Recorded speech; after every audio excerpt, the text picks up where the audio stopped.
Good morning students, welcome in Urmila Devi PG college.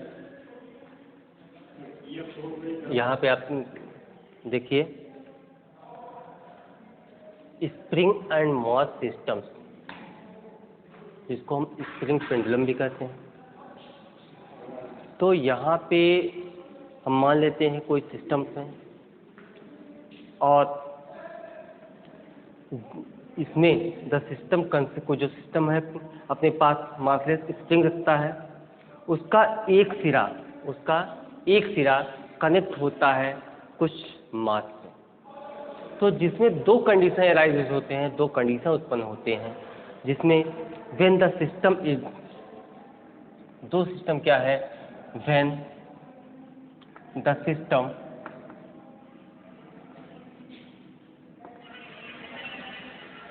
इसमें जो दो कंडीशन होते हैं, when the system is on A horizontal surface, is on the horizontal surface, horizontal surface. Second case arise होता है when the system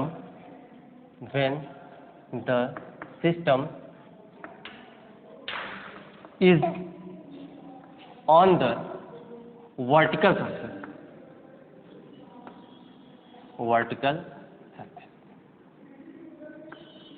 तो यहाँ पे दो केस अराइज होता है, जब सिस्टम किस में हो, वर्टिकल कंडीशन में हो, और जब सिस्टम क्या हो, हॉरिजॉन्टल कंडीशन में हो। तो यहाँ पे हमें देखते हैं कि जो स्प्रिंग है फर्स्ट केस में क्या है, हॉरिजॉन्टल। तो यहाँ पे हम मान लेते हैं कि इसका एक सिरा क्या है, स्प्रिंग का कनेक्टेड है, ज्वाइंट है, ये हेलिकल स्प्रिंग है, और इसका एक सिरे पे क्या है, मास लगा हुआ है। और यह कहाँ रखा हुआ है, यह रखा हुआ है कि फ्रिक्शनलेस सरफेस पे, किस पे है, फ्रिक्शनलेस सरफेस पे है। हम इसका बॉडी का मास यम मान लेते हैं। इस सी, जहाँ पे सी क्या है, सी इज द स्प्रिंग कांस्टेंट। यह क्या है कि जहाँ पे सी जो है एक कांस्टेंट है, इसको स्प्रिंग कांस्टेंट या फोर्स कांस्टेंट भी कहते हैं। तो जैसा कि हमने देखिए यहाँ पे भी यह जो मोशन होगा, जो ऑक्सीलेशन होगा, वह क्या होगा, वह सिंपल हार्मोनिक मोशन होगा, सिंपल हार्मोनिक ऑक्सीलेशन होगा। इस कंडीशन में चाहे वर्टिकल हो चाहे हॉरिजॉन्टल हो, दोनों के केस में जो ऑक्सीलेशन होगा, जो मोशन होगा, वह सिंपल हार्मोनिक मोशन होगा। और सिंपल हार्मोनिक मोशन में भी कौन मोशन होगा, लीनियर सिंपल हार्मोनिक मोशन होगा। क्या होगा, लीनियर सिंपल हार्मोनिक मोशन होगा। तो यहाँ फिगर आप देख सकते हैं कि in case system is on A horizontal surface, इस केस में सिस्टम क्या है, हॉरिजॉन्टल सरफेस में है। The mass and spring on a smooth horizontal surface, यह क्या है, स्मूथ हॉरिजॉन्टल सरफेस है, अर्थात हम कह सकते हैं फ्रिक्शनलेस सरफेस है। If a force is applied on the mass, stretch और compress the spring and the mass release, the motion of the mass is simple harmonic. यहाँ पे कि हम इसको कॉम्प्रेस करें या स्ट्रेच करें, इसको दबाएं या फिर फैलाएं, तो यहाँ पे जो मोशन होगा वह सिंपल हार्मोनिक मोशन होगा। और वह सिंपल हार्मोनिक मोशन कौन सा होगा, लीनियर सिंपल हार्मोनिक मोशन होगा। हम मान लेते हैं if x is the displacement, यहाँ पे इसको कंप्रेस करें, सिंपली ये तो मान लीजिए फिगर बना हुआ है, यहाँ पे देख लीजिए। इस केस में हम मान लेते हैं कि जो स्प्रिंग था, इस कंडीशन था, यहाँ तक था, ठीक। जब इस पे कोई मास नहीं लगा हुआ था, और अगर यह क्या किया गया, एक्सटेंस किया गया, बढ़ाया गया है, तो यह जो डिस्प्लेसमेंट होगा वही क्या होगा, यक्स होगा। यही क्या होगा, यक्स होगा। If x is the displacement of mass m at any time, then restoring force exerted by the spring. जब यहाँ से इसको हम कंप्रेस करें या फिर एक्सटेंड करें, इसको फैलाएं या फिर दबाएं, उस कंडीशन में जो डिस्प्लेसमेंट होगा वह यक्स होगा। और चाहे हम कंप्रेस करें चाहे उसको एक्सटेंड करें, यहाँ पे उस जब हम फोर्स अप्लाई करते हैं, चाहे खींचे चाहे दबाएं, उसके जस्ट अपोजिट एक फोर्स अप्लाई होता है। वो फोर्स कौन सा फोर्स होता है? रीस्टोरिंग फोर्स होता है, जो उसको इक्विलिब्रियम पोजीशन में लाने का प्रयास करता है। तो यहाँ पे तो फर्स्ट केस में spring when the system is on the horizontal surface, is on the horizontal surface, तो F प्रोपोर्शनल टू यक्स, यहाँ से F बराबर क्या हो जाएगा? Minus c x. क्या हो जाएगा? माइनस सी एक्स हो जाएगा। यहाँ पे C क्या है? फोर्स कांस्टेंट है, जिसको हम स्प्रिंग कांस्टेंट भी कहते हैं। अब ध्यान दीजिए, यहाँ से हम डिफाइन भी कर सकते हैं, C इक्वल टू क्या हो जाएगा? Minus F by x. इसका मतलब यदि यहाँ से अगर C हमको निकालना है, C इक्वल टू क्या हो जाएगा? F by x. यहाँ पे जो निगेटिव साइन है, निगेटिव साइन यही डिनोट करता है कि वह उसको क्या है कि एक अपोजिट फोर्स अप्लाई होता है, जिसको रीस्टोरिंग फोर्स कहते हैं, अर्थात उसको इक्विलिब्रियम पोजीशन में लाने का प्रयास करता है। यहाँ से F बाई एक्स हो जाएगा। यदि यह डिस्प्लेसमेंट को हम क्या रखते हैं? यूनिट रखते हैं। इस एक्स इक्वल टू क्या रखें? 1 रखें, तो यहाँ से C इक्वल टू क्या मिल जाएगा? यहाँ C इक्वल टू F मिल जाएगा। इसका मतलब यह है कि जो फोर्स होगा वह फोर्स कांस्टेंट के बराबर होगा, जैसे कि 10 F अपान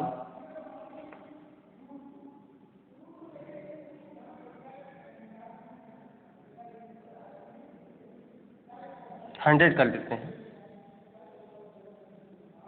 इसका मतलब इतना क्या करने के लिए? डिस्प्लेस करने के लिए हमको इतनी न्यूटन क्या होगी? आवश्यकता होगी। इसको छोड़िए, अभी आप यहाँ पे केवल यही देख लीजिए कि यदि हम डिस्प्लेसमेंट को क्या कर दें? यूनिट कर दें, तो यह क्या होगा? फोर्स कांस्टेंट के बराबर होगा। पहले आप इसको फिगर बना लीजिए।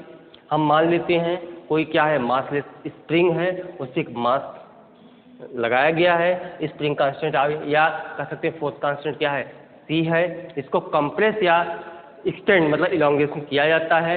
इस कंडीशन में कि F प्रोपोर्शनल टू एक्स होता है, अर्थात F बराबर माइनस सी एक्स होता है।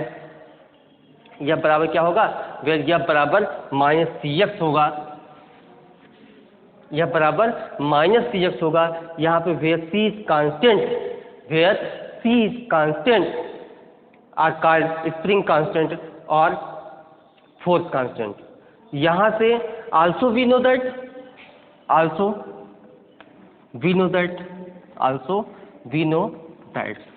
क्या जानते हैं? F बराबर m into d2 x upon dt2। कैसे? आप जानते हैं according to Newton second law of motion F बराबर क्या होता है? m इंटू a होता है, तो ये बराबर क्या होता है? d2 x अपान dt2 होता है। देयरफॉर इस कंडीशन में जब हम दोनों को क्या कर लेंगे? बराबर कर लेंगे, तो हो जाएगा m into d2 x upon dt2 equal to minus c x. इसको लिख सकते हैं, क्या लिख सकते हैं? इसको लिख सकते हैं d2 x upon dt2 plus c upon m x equal to 0। क्या लिख सकते हैं? d2 x upon dt2 plus c upon m x equal to 0। अब यहाँ से ये हो जाएगा d2 x upon dt2 plus omega square x equal to 0, since चूँकि यहाँ से ओमेगा स्क्वायर इक्वल टू क्या हो जाएगा? c by m। अगर देखा जाए तो यह जो इक्वेशन मिला है, यह कौन सा इक्वेशन है? It is the simple harmonic motion. यह क्या मिला है? Simple harmonic motion. अर्थात from above equation it is clear that motion is simple harmonic motion and time period is given by, तो टाइम पीरियड क्या होता है? t equal to 2 pi under root m by k। तो इसका जो solution होगा यह क्या है, यह एक डिफरेंशियल इक्वेशन है, यह सिंपल हार्मोनिक मोशन का डिफरेंशियल इक्वेशन है। अगर देखा जाए तो जब इसका सलूशन होगा, जो इसका सलूशन होगा वह क्या होगा, x equal to A sine omega T plus five. ये क्या होगा, A sine omega T plus five होगा। इसको एक बार नोट कर लीजिए, फिर हम चर्चा करते हैं इसी के बारे में डिटेल से।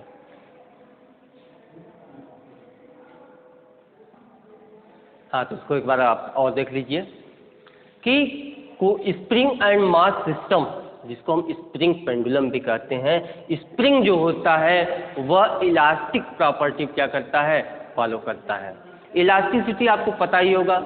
यहाँ पे जो इलास्टिसिटी होता है वह क्या है, एक प्रकार से अपोजिंग फोर्स होता है, एक प्रकार से क्या होता है, अपोजिंग फोर्स होता है, जो किसी बॉडी को उसके इक्विलिब्रियम पोजीशन में लाने का प्रयास करता है। जैसे यहाँ पे क्या है, मास है, ठीक है, यह क्या है, फ्रिक्शनलेस सरफेस है, हॉरिजॉन्टल सरफेस है। यहाँ पे क्या है, स्प्रिंग का एक सिरा कनेक्ट है जो कि बाउंड है। अब दूसरे सिरे पर हम क्या कर लेते हैं, मास को अटैच कर देते हैं। अब इसको हम कंप्रेस करें या एक्सटेंड करें, इस कंडीशन पे यह क्या है, इलास्टिक प्रॉपर्टी को शो करता है। अर्थात जब हम इसको एक्सटेंड करेंगे अर्थात स्ट्रेच करेंगे, इस कंडीशन में क्या होगा कि जो बॉडी होगा अपने इक्विलिब्रियम पोजीशन में लाने का प्रयास करेगा। अर्थात यह इलास्टिक प्रॉपर्टी को शो करता है।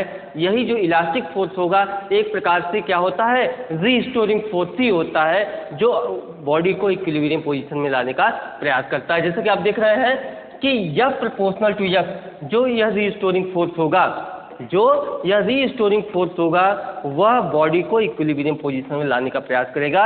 हम मान लेते हैं कि जो डिस्प्लेसमेंट है वह x है, मास जो है m है, किसी क्षण यह क्या कर रहा है, ऑक्सीलेट कर रहा है, तो उसका जो रीस्टोरिंग फोर्स होगा या प्रोपोर्शनल टू x होगा, यह बराबर माइनस सी एक्स, जहाँ पे माइनस यहाँ पर c क्या है, c फोर्स कांस्टेंट है, जिसको हम स्प्रिंग कांस्टेंट के नाम से भी जानते हैं।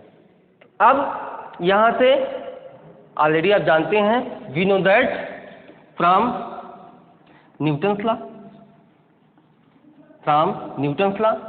न्यूटन्स लॉ से जानते हैं यह बराबर क्या होता है, यम इंटू ए होता है, तो यह बराबर m into d two x upon d t to.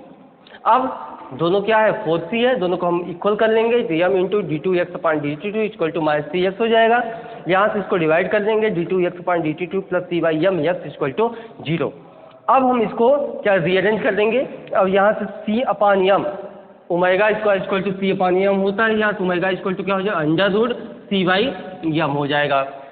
तो यहाँ पे वैल्यू अगर हम रख देते हैं तो यह इक्वेशन देखने से आपको कुछ पता चल रहा है। यह इक्वेशन क्या है, it is the differential equation of simple harmonic motion. यह सरल आवर्त गति का क्या है, अवकल समीकरण है। यह अगर सिंपल हार्मोनिक मोशन है तो इसका सोल्यूशन भी क्या होगा, x equal to A sine omega T plus five होगा। अर्थात from equation 1 it is clear that motion is simple harmonic motion. यहाँ से हम इसको मान लीजिए, इक्वेशन हम फर्स्ट मान लेते हैं, तो यह इक्वेशन जो होगा यह क्या डिनोट शो कर रहा है, it is the simple harmonic motion. अर्थात इसमें स्प्रिंग में जो मोशन होगा अप एंड डाउन या बैक एंड फोर्थ या टू एंड फ्रो, जो मोशन होगा वह क्या होगा, सिंपल हार्मोनिक मोशन होगा। इस कंडीशन में जो स्प्रिंग आपका है, चाहे उसको हम क्या करें, खींचे या कंप्रेस करें, उस कंडीशन में जो वाइब्रेशन होगा वह लीनियर सिंपल हार्मोनिक मोशन होगा, रेखीय सरल आवर्त गति होगा। ठीक है, ये आपका है हॉरिजॉन्टल सरफेस के केस में। तो जब यह सिंपल हार्मोनिक मोशन है तो इसका सोल्यूशन भी x इक्वल टू क्या होगा, A sine omega T plus five होगा। तो यहाँ से time period t equal to 2 pi by omega होगा। ठीक है, तो यहाँ से time period t equal to क्या होगा, 2 पाई अपॉन ओमेगा, ओमेगा का मान दिया गया है, ये हो जाएगा t equal to 2 pi under root omega, तो क्या हो जाएगा यम बाई सी हो जाएगा। यह क्या हो गया, यह हो गया आपका time period of the simple harmonic motion in case of when the system is on the horizontal surface. जब क्या है, यह स्प्रिंग एंड मास सिस्टम जब यह हॉरिजॉन्टल सरफेस पे रखा गया है। तो नेक्स्ट आपका आता है when the system is on the vertical surface. जब वर्टिकल सरफेस पे है उस कंडीशन पे इसका इक्वेशन क्या होगा और टाइम पीरियड क्या होगा। पहले आप हॉरिजॉन्टल के लिए नोट कर लीजिए, तो हम आपको वर्टिकल के लिए बताते हैं।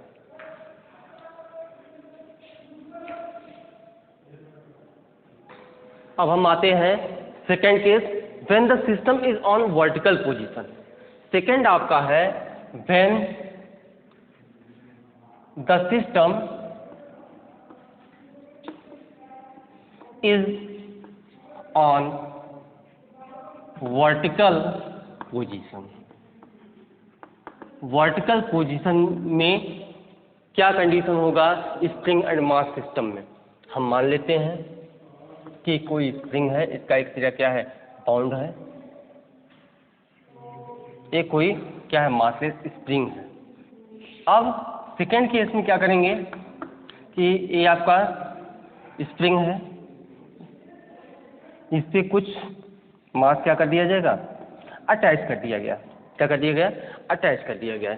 जब मास यहाँ पर अटैच कर दिया गया इन वर्टिकल पोजीशन, तो इसमें क्या होगा इलोंगेशन होगा। क्या होगा? वृद्धि होगी, इलोंगेशन होगा।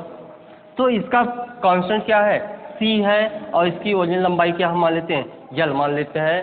क्या हम क्या मान लेते हैं यक्स मान लेते हैं। ठीक है, इसकी डिस्टेंस क्या मान लेते हैं यक्स मान लेते हैं। और जो इसमें वृद्धि हुआ है क्या है वह यक्स नॉट है। क्या है वह यक्स नॉट है। इन this case spring is vertically held. In this case spring is vertically held. यह क्या है? इस केस में स्प्रिंग जो है वह क्या वर्टिकल रूप से हेल्ड मतलब बंधा हुआ है। With the same with the mass, किससे? द्रव्यमान से, जिसका मास क्या है यम है। जिसका मास क्या है यम है। अब यहाँ से हम देखेंगे in this case also the gravity has no effect on the period of oscillation. The weight mg of the body produce an initial elongation x not.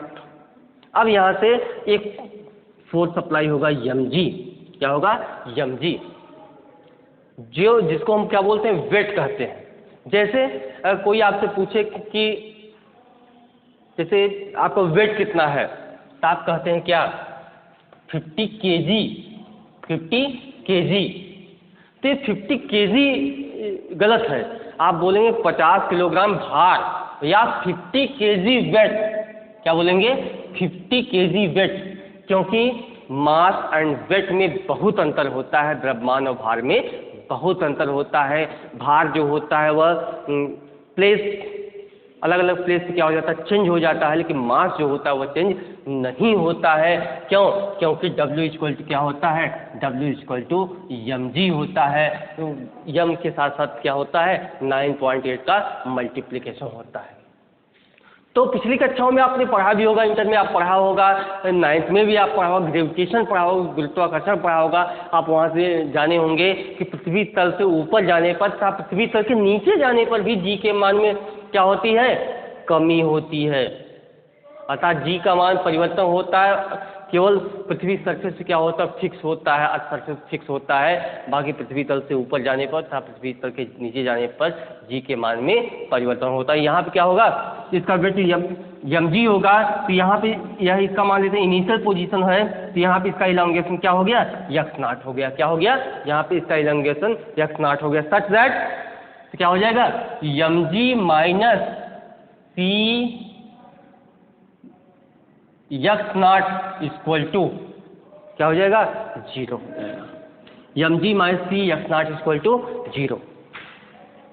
It is equilibrium position on the application of force on the mass if the displacement is x. यह क्या है उसका displacement कितना है x है। From this equilibrium position, equilibrium position से उसका equilibrium position से डिस्प्लेसमेंट क्या है यक्स है। तो the total elastic force will be, तो जो उसका टोटल इलास्टिक फोर्स होगा, total elastic force will be क्या हो जाएगा minus c x not plus x. क्या हो जाएगा minus c x not plus x हो जाएगा। इसलिए hence effective restoring force, hence the effective restoring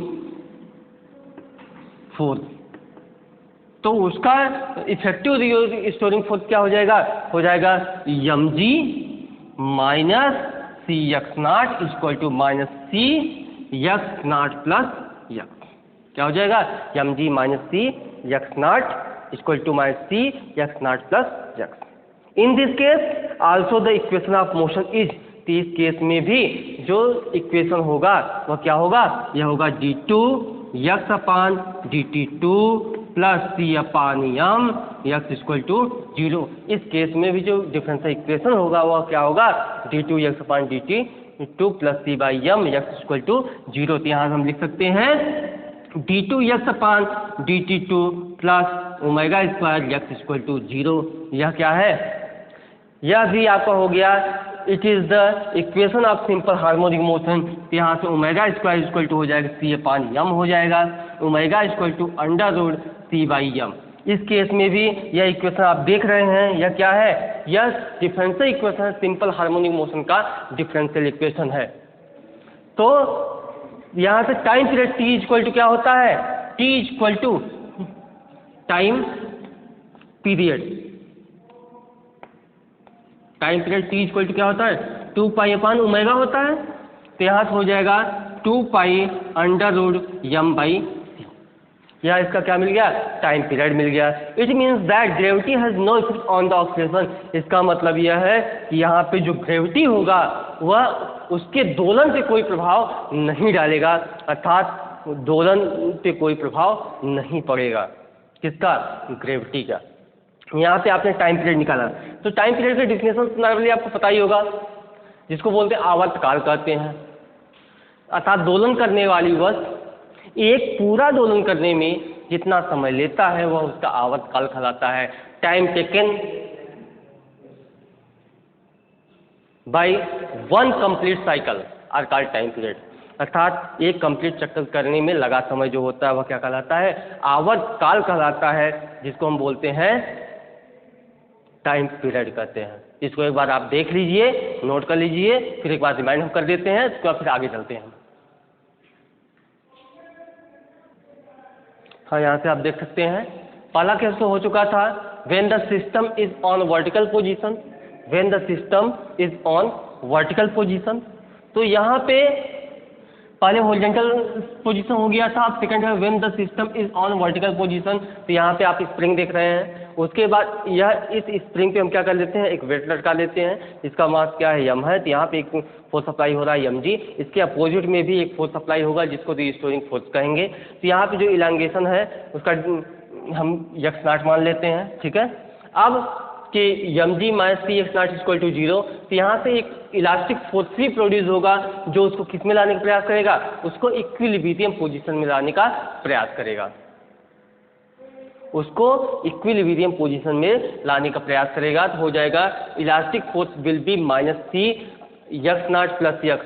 तो यहाँ से hence the effective restoring force, जो इफेक्टिव रीस्टोरिंग फोर्स होगा वो क्या होगा, दोनों इक्वल होगा, mg minus c x not equal to minus c x not plus x। अगर हम देखें तो यहाँ से माइनस सी एक्स नॉट से माइनस सी एक्स नॉट क्या हो जाएगा, कैंसिल हो जाएगा। आप इसको सॉल्व भी कर सकते हैं। तो यहाँ थोड़ा सा देख लीजिए, mg minus c x not equal to minus c x not minus c x हो जाएगा, सी एक्स नॉट से सी एक्स नॉट कैंसिल हो जाएगा, ठीक। तो यहाँ पे जो आपका g लिखा हुआ है, g इज द एक्सेलरेशन। क्या होता है, कुछ बच्चे कंफ्यूज हो गए होंगे सर यहाँ के बाद डायरेक्ट यहाँ लिख दिए हैं, ये कहाँ से आ गया। तो यहाँ पे g लिखा हुआ है, g क्या है, एक्सेलरेशन है, जिसको ग्रेविटेशनल एक्सेलरेशन कहते हैं। तो यहाँ पे एक्सेलरेशन हमने a क्यों नहीं लिया, क्यों नहीं लिया, क्योंकि यहाँ जो स्प्रिंग है वो वर्टिकल पोजीशन है। तो यहाँ पे जो वेट है क्या है, mg है। जो एक्सेलरेशन होगा क्या होगा, ग्रेविटेशनल एक्सेलरेशन होगा, अर्थात यहाँ पे वही g इक्वल टू भी हो जाएगा d2 x अपान dt2, यही हो जाएगा g इक्वल टू भी d2 x अपान dt2। यहाँ से m d2 x upon dt2 a इस साइड आ जाएगा plus c x equal to 0, m से हमने डिवाइड कर दिया तो c upon m x equal to 0। यहाँ c upon m equal to क्या कंसीडर कर लिए, ओमेगा, जो कि omega is the angular frequency. Omega क्या है, एंगुलर फ्रिक्वेंसी है। तो यहाँ पे d2 x upon dt2 plus omega square x equal to 0 हो गया। अब आप देख लीजिए, अगर आप पहले अच्छे से पढ़े होंगे, हम आशा करते हैं आप बहुत अच्छे से पढ़े होंगे, बहुत अच्छे बच्चे हैं। तो यहाँ से यह देख लीजिए, यह सिंपल हार्मोनिक मोशन का समीकरण है, differential equation of simple harmonic motion, यह सरल आवर्त गति का समीकरण है। तो सरल आवर्त गति का समीकरण है, तो यहाँ से time period t equal to क्या मिल जाएगा, 2 pi under m by c. अगर यह differential equation of simple harmonic motion है, इसका सोल्यूशन भी क्या होगा? इसका सोल्यूशन होगा x equal to A sine omega T plus five. इसका सोल्यूशन भी क्या होगा? x equal to A sine omega T plus five. यह क्या है? एक प्रकार स्प्रिंग पेंडुलम को शो करता है in horizontal surface, in vertical surface, vertical horizontal. ठीक है, यहाँ पे restoring force, elastic force, elasticity आप इंटर पढ़ चुके हैं, लेकिन यहाँ बीएससी फर्स्ट ईयर में भी है, हम आपको इलास्टिसिटी पढ़ाएंगे। लेकिन इलास्टिक जो प्रॉपर्टी होती है वह क्या होती है? एक प्रकार से अपोजिंग फोर्स होता है, विरोधी बल होता है। स्वाभाविक सी बात है, आपने पढ़ा होगा, जब किसी वस्तु पर हम बल आरोपित करते हैं, जब किसी वस्तु पर हम वाह्य बल आरोपित करते हैं तो वस्तु अपनी प्रारंभिक अवस्था को त्याग देती है। ठीक है, पुनः बल को हटा लेने पर वस्तु अपनी प्रारंभिक अवस्था को धारण करती है।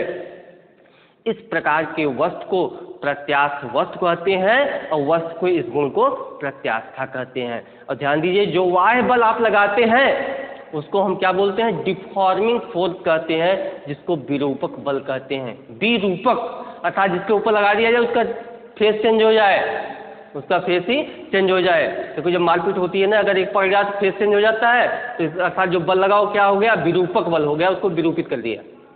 ठीक है, एक होता है इलास्टिक, एक होता है नॉन इलास्टिक। क्योंकि रबड़ जो होता है वह क्या होता है, मानते हैं कि इलास्टिक होता है। हम इलास्टिसिटी पढ़ाएंगे तो वहाँ पे बहुत अच्छे से आप डिस्कस करेंगे।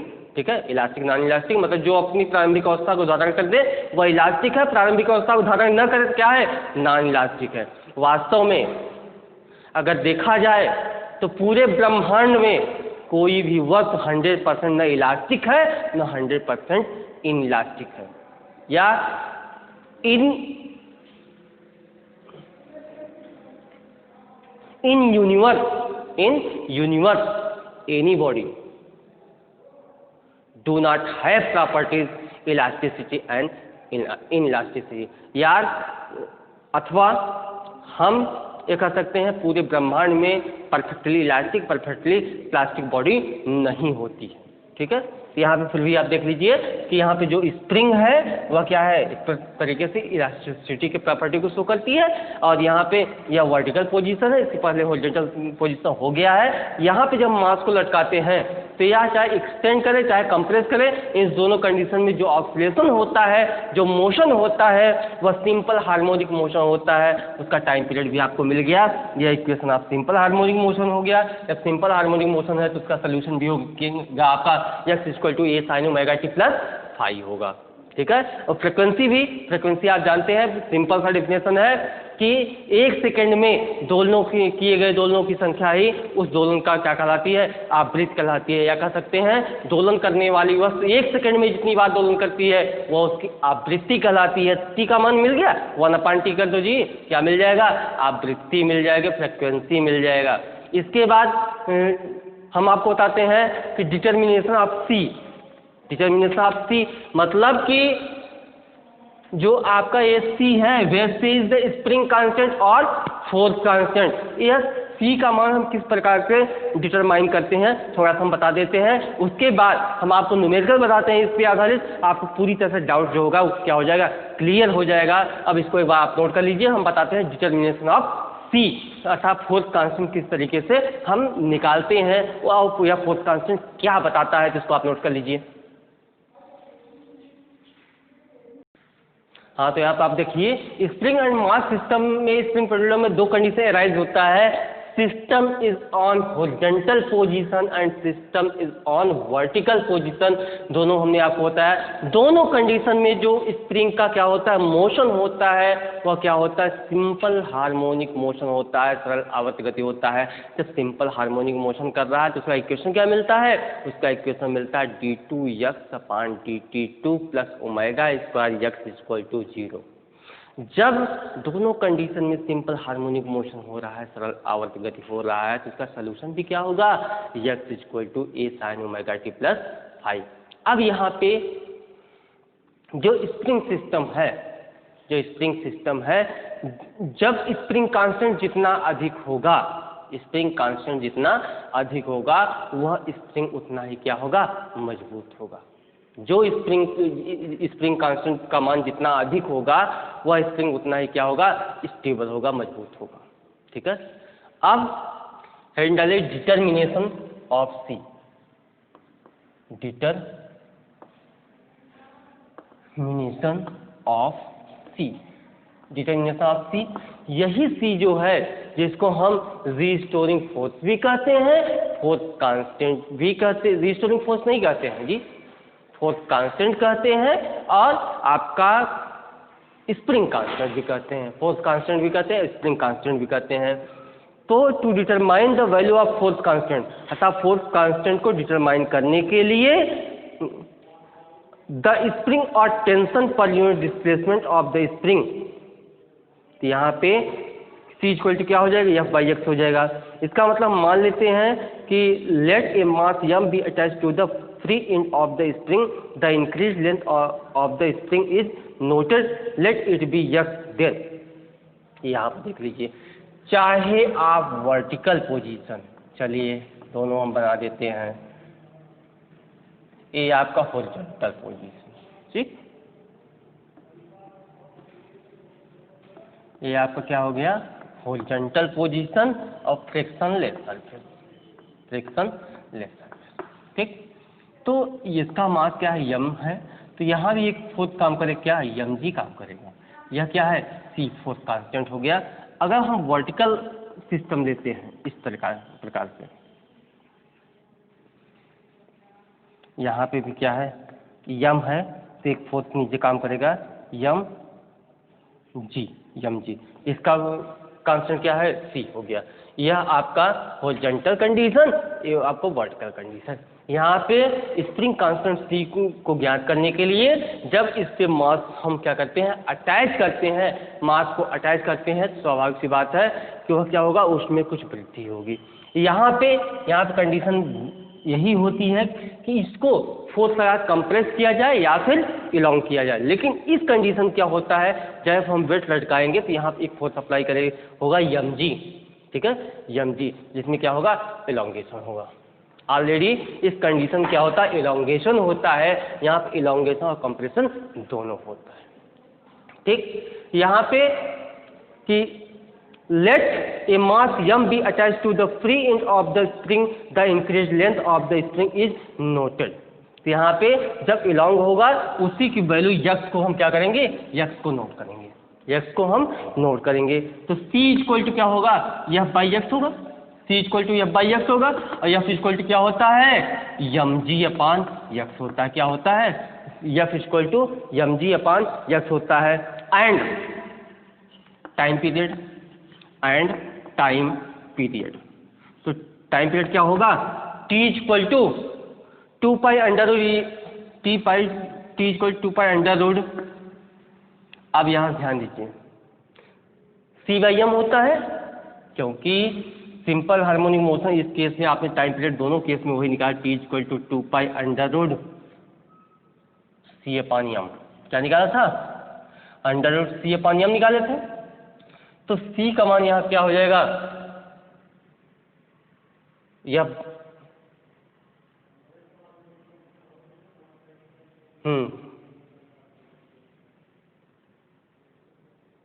m बाई सी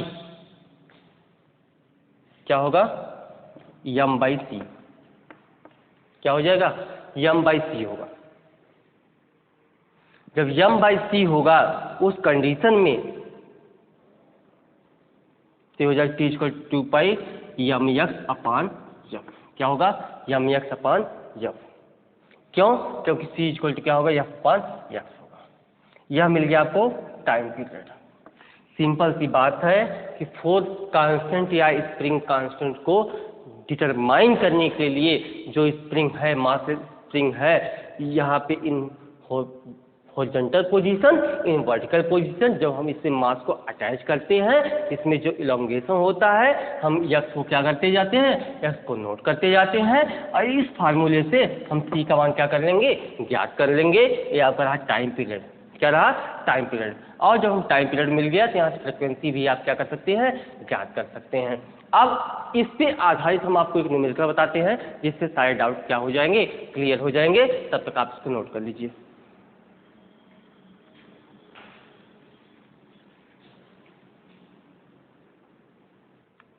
अब यहाँ पे आप प्रॉब्लम देखिए कि प्रॉब्लम आपको दिया क्या है।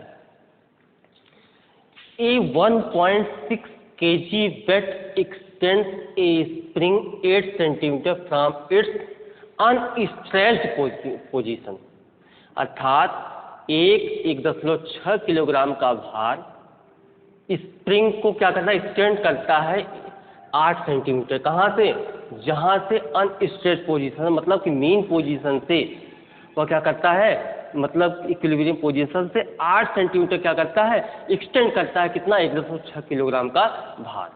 The mass is replaced by of body is 50 ग्राम। तो उसका क्या करें, 50 ग्राम भार क्या कर दिया जाए, रिप्लेस कर दिया जाए। The mass is pulled and then released, find the period of oscillation. तो यहाँ से पीरियड ऑफ ऑक्सीलेशन आपको क्या करना है, ज्ञात करना है। अभी तक आप जानते हैं वी नो दैट यह प्रोपोर्शनल टू एक्स होता है, अर्थात यह बराबर क्या होता है, माइनस सी एक्स होता है। क्या होता है, यह बराबर माइनस सी एक्स होता है, अर्थात सी क्या है, फोर्स कांस्टेंट है। Where C is spring constant, where C is spring constant, अर्थात C equal to minus F1 x. C equal to क्या हो जाएगा, माइनस F1 एक्स हो जाएगा। ध्यान दीजिए, अभी आप यहाँ जो माइनस है, यह जब प्रॉब्लम सॉल्व करेंगे तो यहाँ माइनस हम नहीं रखेंगे, क्योंकि यह माइनस साइन जो होता है वह यही डिनोट करता है कि एक डिफॉर्मिंग मतलब कि एक रिस्टोरिंग फोर्स होता है जो लगाए गए बल क्या करता है, विरोध करता है। क्या करता है, लगाए गए बल का विरोध करता है। हेंस गिवन दैट क्या दिया गया है, यम equal to 1.6 kg wait.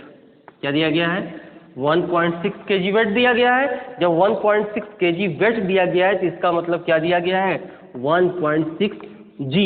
g means gravitational acceleration, इसका मतलब 9.8 का मल्टीप्लाई है। क्या है, 9.8 का क्या है, मल्टीप्लाई।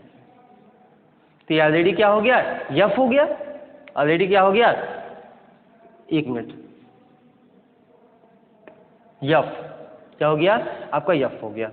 इसलिए सी इक्वल टू क्या हो जाएगा, यफ बाई यफ। इसका मतलब 1.6 इंटू 9.8 अपॉन यफ। यफ कितना कर रहा है, 8 सेंटीमीटर। 8 यफ क्या दिया, एक मिनट, 8 सेंटीमीटर दिया गया है। सेंटीमीटर किस में कन्वर्ट कर लेंगे, मीटर में। तो क्या हो जाएगा 0.008 0.00 क्या हो जाएगा, 8 हो जाएगा। नहीं 008 नहीं हो, क्योंकि 8 बटे जब 100 कर देंगे तो 0 पॉइंट क्या हो जाएगा, 08 हो जाएगा, 0.08। अब हम क्या करें, इसका मल्टीप्लाई कर देंगे, इसको डिवाइड कर देंगे। इसका मल्टीप्लाई और डिवाइड करने के बाद आता है 196। अब ध्यान दीजिए, यह क्या है, यफ है। क्या है, यफ है। यह मतलब फोर्स है। फोर्स का यूनिट क्या होता है, न्यूटन होता है। यह क्या है आपका, यह यूनिट हो गया न्यूटन पर मीटर। ये आपको वैल्यू मिल गया, किसका मान, सी का मान। जो सी क्या है, जिसको हम स्प्रिंग कांस्टेंट कहते हैं, तथा सी का मान मिल गया 196 न्यूटन पर मीटर मिल गया। अब क्या पूछ रहा है, find the period of oscillation. Find the period of oscillation. तो पीरियड ऑफ ऑक्सीलेशन क्या होता है, t equal to 2 pi under root m by c होता है। क्या होता है, t equal to 2 pi under root m by c होता है। अब hence the value m equal to 50 gram. 50 gram क्या कर दिया गया, रिप्लेस कर दिया गया। अब यहाँ से 50 ग्राम को क्या करिए, किलोग्राम बदल लीजिए। अब हियर यम इक्वल टू क्या दिया गया 50 ग्राम दिया गया है, तो 50 ग्राम किलोग्राम बदले 0.050 kg। ठीक, ये क्या हो गया यम हो गया, सी का मान आपको मिल ही गया है, तो 2 पाई नहीं सीधा मान रख दीजिए जी, 2 गुणते 3.14 अंडर रूट यम का मान कितना है 0.050 अपान सी का मान 196, कितना आया 196। अब जब हम इसको सॉल्व करते हैं 0.10 सेकंड आता है, t इक्वल टू 0.01 सेकेंड, नहीं 0.01 नहीं 0.10, सॉल्व कर लीजिएगा इसको 0.10 सेकंड आ जाएगा। ये मिल गया आपको टाइम पीरियड। क्या कहता है find the period of oxidation, तो पीरियड ऑफ ऑक्सीडेशन आपको फाइंड करना है। एक बार आप इसको नोट कर लीजिए, देख लीजिए, तो एक बार हम आपको फिर समझा देते हैं, ठीक है। हाँ, तो एक बार आप और देख लीजिए, अच्छे से आपको क्लियर हो जाएगा। 1.6 kg weight extends a spring 8 cm from its unstressed position. The mass is replaced by of body of 50 gram. The mass is pulled and then released. Find the period of oxidation. अब उसके बाद यह आप जानते हैं यह proportional to x होता है, तो यहाँ से यह इक्वल टू -cx हो गया। यहाँ पर c क्या है, c को हम फोर्स कांस्टेंट कहते हैं या स्प्रिंग कांस्टेंट कहते हैं। ये आपको मिल गया c equal to -f upon f। तो यहाँ से माइनस, अभी हमने आपको कहा माइनस क्या डिनोट करता है, माइनस केवल यही डिनोट करता है अपोजिंग फोर्स को डिनोट करता है, उसके सिवा कुछ भी डिनोट नहीं करता है। f का मान क्या दिया गया 1.6 kg वेट, अर्थात 1.6, g मीन्स 9.8, एक g क्या है ग्रेविटेशनल एक्सेलरेशन है, अर्थात यह क्या हो गया W हो गया, या क्या हो गया W बराबर mg भी होता है या बराबर mg भी होता है, तो यहाँ से यह क्लियर हो गया। तो क्योंकि W बराबर mg होता है या बराबर mg होता है, तो mg g मीन्स 9.8 मीटर पर सेकेंड। यहाँ से जब हम c का मान निकालते हैं, क्योंकि यहाँ माइनस साइन जो डिनोट करता है वो केवल यही डिनोट करता है जो हम फोर्स अप्लाई करते हैं उस फोर्स को अपोज करता है, उसका विरोध करता है, उसके बाद माइनस साइन का कोई यूज नहीं होता है। अब इस माइनस साइन को हम छोड़ देंगे, केवल c का मान निकालेंगे, c इक्वल टू f पान x होता है, तो f क्या मिला 1.6, उसके बाद लिखा है g, लिखा क्या लिखा हुआ है g लिखा हुआ, g का मान क्या हो जाएगा 9.8, गुरुत्वीय त्वरण का मान क्या होता है 9.8 मीटर पर सेकेंड होता है। उसके बाद यहाँ पे क्या दिया हुआ था 8 सेंटीमीटर, क्या दिया गया था x इक्वल टू 8 सेंटीमीटर दिया गया था। 8 सेंटीमीटर को जो हम मीटर में कन्वर्ट करेंगे, अर्थात 8/100 कर देंगे, जब 8/100 कर देंगे x इक्वल टू 0.08 क्या मिल गया मीटर मिल गया।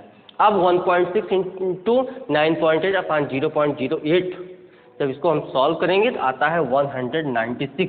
तो इसका यूनिट क्या हो जाता है, ऊपर फोर्स है, नीचे क्या है डिस्प्लेसमेंट है, तो फोर्स के यूनिट न्यूटन, डिस्प्लेसमेंट के यूनिट मीटर, अर्थात न्यूटन पर मीटर हो गया।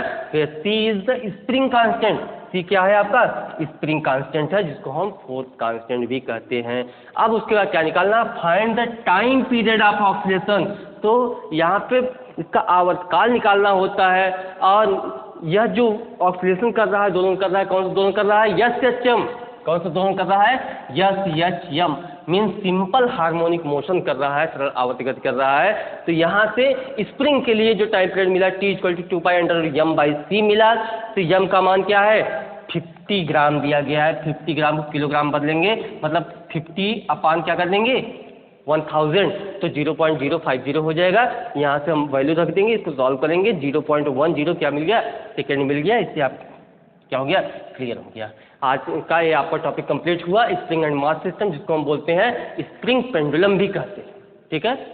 यहाँ पे इन हॉरिजॉन्टल इन वर्टिकल और हॉरिजॉन्टल दोनों के केस में यदि स्प्रिंग क्या कर रहा है ऑक्सीलेट कर रहा है अप डाउन या कंप्रेस एंड एक्सटेंड, तो दोनों कंडीशन पे जो होगा वह जो मोशन होगा वह क्या होगा SHM होगा, अर्थात सिंपल हार्मोनिक मोशन होगा। लेकिन उस सिंपल हार्मोनिक मोशन में भी क्या होगा लीनियर सिंपल हार्मोनिक मोशन होगा।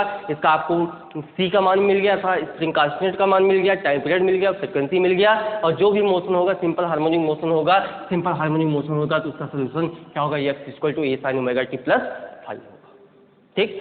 जिसका फोर्स कांस्टेंट अर्थात स्प्रिंग कांस्टेंट का मान अधिक होगा वह स्प्रिंग क्या होगा मोर स्टेबल होगा।